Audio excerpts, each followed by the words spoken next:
Assalamualaikum warahmatullahi wabarakatuh. Selamat pagi anak-anakku semua. Di pagi hari yang cerah ini kita masih bisa dapat bertemu dalam keadaan sehat, dikaruniai Allah keberkahan ilmu dan umur yang masih panjang. Semoga anak-anakku semua dalam keadaan sehat. Walau kemarin disibukkan dengan kegiatan ujian praktek, tetapi tetap semangat untuk belajar. Semoga anak-anakku semua pagi hari ini pikirannya jernih sehingga dapat menerima ilmu dari Ibu. Mengenai tugas video pembelajaran 2 minggu yang lalu sudah Ibu terima dan sudah Ibu teliti. Semuanya cantik-cantik, ganteng-ganteng, bagus-bagus, dan kreatif-kreatif. Terima kasih kalian telah mengerjakan tugas dari Ibu. Walaupun masih ada sana-sini yang kurang. Yang paling menonjol adalah pada peluang kejadian bebas stokastik. Banyak yang masih menggunakan yang peluang kejadian bebas dan tidak bebas yang biasa. Kita membahas materi peluang dengan menggunakan buku ini yang kalian pinjam dari kakak kelas kalian dan LKS ini. Ya, silahkan dibuka dulu, disiapkan bukunya. Peluang. Pengertian peluang, apa toh itu? Peluang itu apa saja yang harus kalian pelajari? Yang harus kalian pelajari, silakan buka halaman 72. Arti pengertian dasarnya. Yang pertama, apa itu percobaan? Percobaan adalah tindakan yang dilakukan untuk memperoleh suatu hasil pengamatan, pengukuran ataupun perhitungan. Contoh, melempar dadu, mencatat kartu bridge, mengambil bola dari kotak dan sebagainya. Himpunan semua hasil percobaan yang mungkin disebut ruang sampel dengan dinotasikan sebagai S. Jadi ruang sampelnya dinotasikan sebagai S. Dan anggotanya disebut titik sampel. Contoh, kalau kalian melempar dadu, ruang sampelnya ada berapa? Coba dadu ada apa saja? Ada nomor 1, 2, 3, 4, 5, 6. Berarti ruang sampelnya ada kurung buka. Jadi misalkan dadu. Dadu ada angka 1, 2, 3, 4, 5, 6. Maka ruang sampelnya seperti ini. Kurung buka 1 sampai 6. Maka NS-nya ada 6. Dan titik sampelnya adalah 1, 2, 3, 4, 5, dan 6. Ya. Himpunan bagian dari ruang sampel disebut kejadian nih. Kejadian dibedakan ada 2. Kejadian yang sederhana yang hanya mempunyai titik sampel. Jadi misalkan pada pelemparan dadu, berapa peluang angka? 4. Nah, berarti itu hanya satu titik, yaitu angka 4 saja. Nah, kalau sederhananya seperti itu, majmuknya yang bagaimana? Berarti kejadiannya lebih dari satu titik sampel. Jadi misalnya munculnya mata dadu ganjil pada pelemparan dadu. Nah, ganjilnya ada berapa? Ada apa saja? 1, 2, 1, 2 gimana?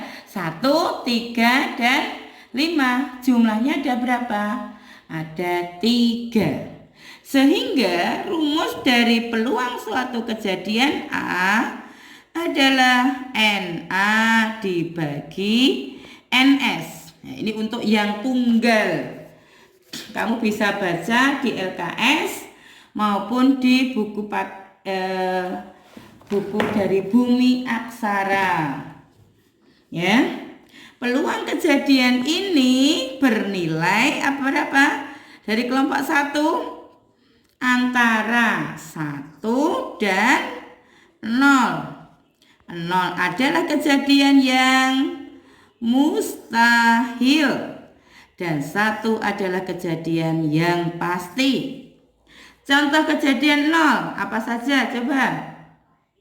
Apa yuk? Peluang kejadian munculnya angka 7 pada pelemparan dadu.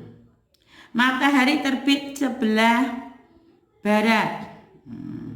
Peluangnya 1 itu pasti terjadi. Misalnya matahari terbit sebelah timur, manusia pasti mati. Nah, itu kejadian yang pasti.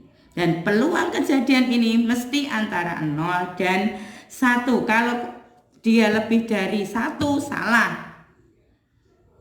Ya, kemudian kita menuju ke pengertian berikutnya adalah frekuensi harapan suatu kejadian adalah banyaknya percobaan dikalikan peluang kejadian tersebut. Contoh di 3.3. 3.10, sorry, 3.3. 3.10 di LKS, masih di LKS. Dibaca itu sebuah dadu dilempar sebanyak 200 kali. Berapa frekuensi harapannya untuk mata dadu genap? Ya, peluang genapnya ada berapa? NA-nya untuk genap ada 3. Bisa ya? Jumlah seluruhnya ada 6. Berarti setengah. Maka frekuensi harapannya rumusnya itu N kali PA 200 kali setengah, yaitu 100. Nah, ini adalah untuk kejadian tunggal. Bagaimana kalau yang diambil itu lebih dari 1? Di sini di buku ini tidak ada, yang ada yaitu di buku Bumi Builmu. Nih di buku ini yang mengarang Bapak Sutrisna dan Pak Slamet Waloyo. Itu dilihat untuk kalau kejadiannya lebih dari 1. Nih, halaman 81. Kamu lihat contoh soalnya. Wes gitu. Sebuah botol berisi 6 kelereng biru dan 5 kelereng merah. Jika dari botol tersebut diambil 4 kelereng secara acak, maka berapa peluangnya terambil 2 biru? Ini ada 2 biru dan 2 merah. Ya, contoh halaman 81 ya, saya langsung ke jawabannya ya. Kalian baca sendiri. Itu yang ditanyakan apa? 2 kelereng biru. Kelereng birunya dari 6 kelereng. Lah itu berarti kejadiannya acak. Maka pakai kombinasi. Nah, peluangnya sama rumusnya. NA dibagi NS. Tetapi karena pengambilannya itu 2 sekaligus, berarti lebih dari 1, maka pakai rumus kombinasi. Ya, birunya ada berapa? Jumlah keseluruhannya 6. C 2 karena yang diambil 2.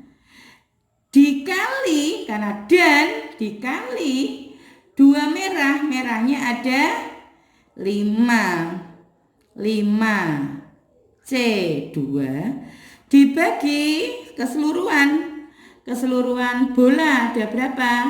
6 tambah 5 11 C 4. Ya, rumus kombinasi bisa apa? 6 faktorial per 6 kurangi 2 kali 2 faktorial dikali 5 faktorial 5 kurangi 2 kali 2 faktorial per sama dengannya salah naruhnya. Nih, 11 faktorial per 11 kurangi 4 7 faktorial 4 faktorial. Ya, ketemunya kamu lihat sendiri, nanti dikerjakan sendiri.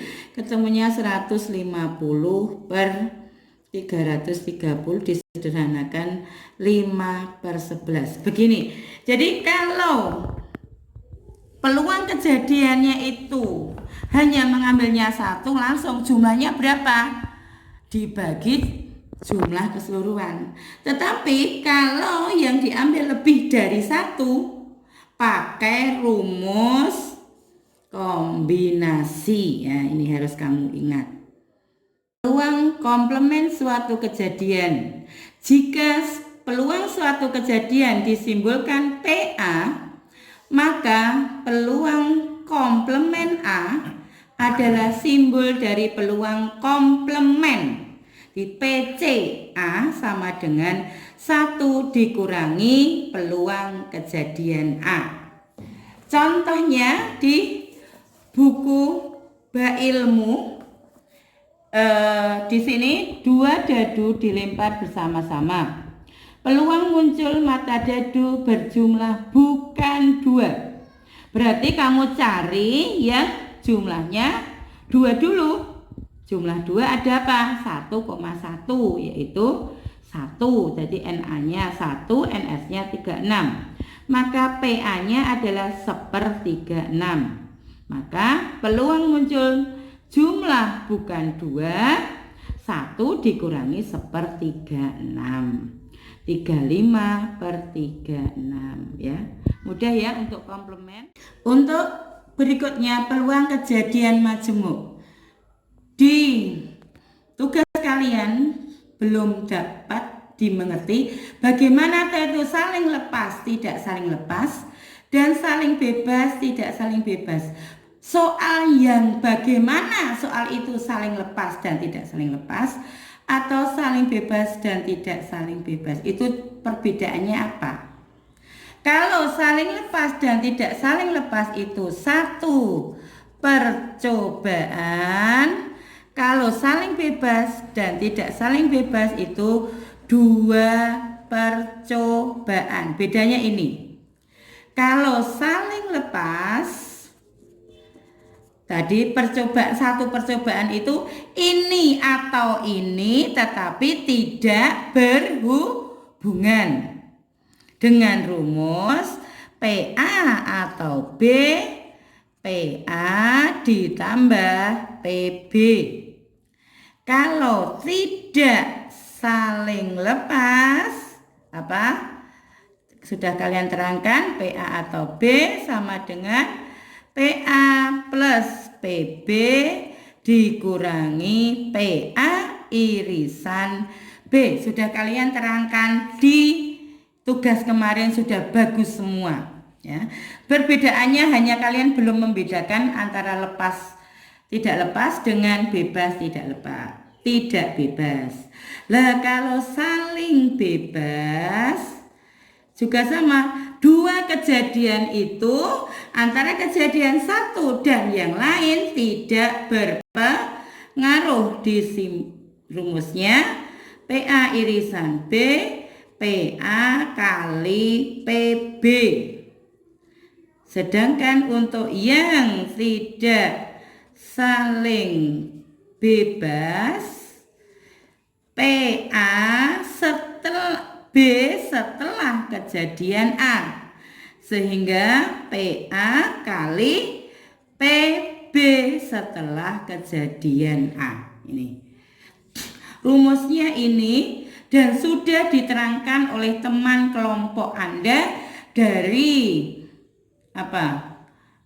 itu kelompok 3 dan 4. Kamu lihat lagi, contoh-contoh soalnya sudah bagus. Ibu hanya mengulang kembali saja. Yang keempat adalah peluang kejadian bebas stokastik.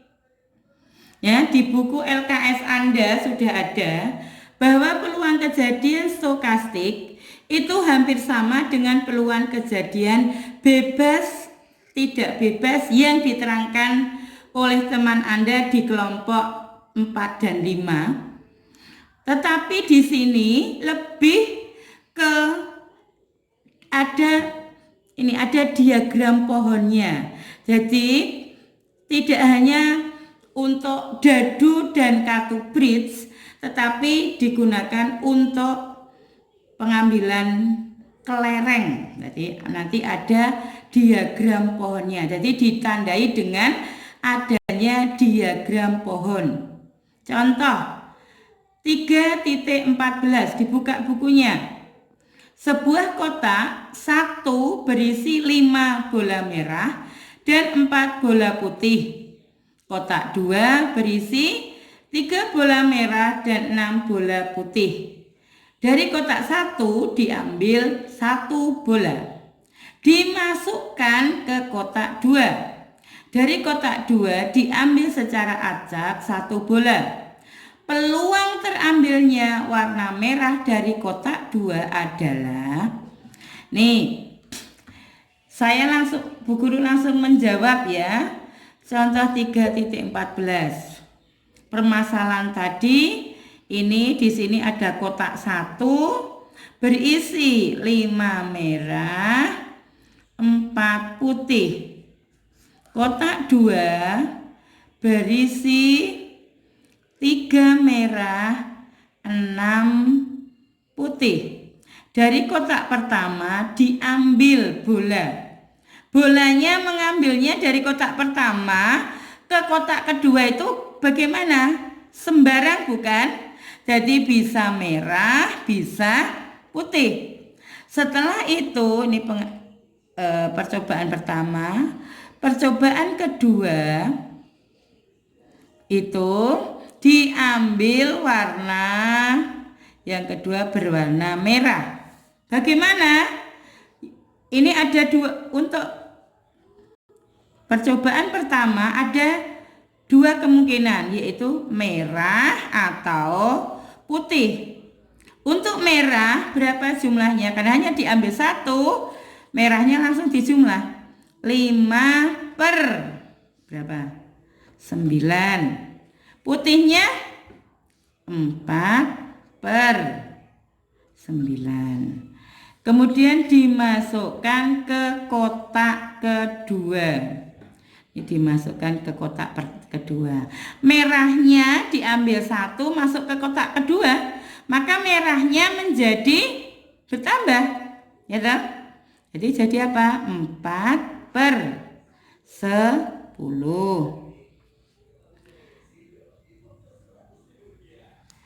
Terus kalau ini putihnya ya, ini merahnya ya. Merahnya jadi 4 per 10. Sedangkan putihnya 6 per 10. Tetap putihnya karena yang diambil dari kotak pertama adalah merah. Kalau yang diambil dari kotak pertama adalah putih, maka pada kotak kedua merahnya bagaimana? Tetap. 9 per 10 ini merahnya tetap, putihnya tambah 1, 7 per 10. Pertanyaannya adalah peluang kejadian 2 merah. Jadi pas kedua merah ini. Maka peluang kejadian keduanya merah, peluang kejadian kedua itu merah adalah dari sini. Pertama merah kali pertama merah kali kedua merah, atau diberi simbol plus. pertama putih, kedua merah. Ini tinggal dikalikan. 5/9 kali 4/10 ditambah 4/9 kali 7/10. Berapa? Oh iya, ini Bu Guru salah ya. Ini merah kok putih. 3/10. Nih, dijumlah 20/90 ditambah 12/90. 32/90. Bisa disederhanakan? Sederhanakan. Ya, kalau nggak bisa ya sudah. Ini misalkan dibagi 2 dulu. 16/45. Bisa enggak? Ya udah, kalau nggak bisa. Nih paling sederhana. Demikian materi yang disampaikan Bu Guru. Karena materi ini telah kalian pelajari dan kalian buat untuk video pembelajaran, jadi Ibu tidak menerangkan secara detail karena teman-teman kalian telah memberikan contoh yang bagus di dalam video itu, maka silahkan ditonton video pembelajaran teman Anda. Demikian ya materi ini, nanti tugasnya lihat di Google Formnya, di Google Classroom-nya. Nanti Ibu akan jelaskan tugasnya apa saja. Demikian pelajaran hari ini. Semoga anak-anakku tetap semangat untuk tetap belajar di rumah, tetap mematuhi protokol kesehatan. Semoga semuanya diberi kesehatan dan kelak sukses semua. Demikian akhirul kalam. Wassalamualaikum warahmatullahi wabarakatuh.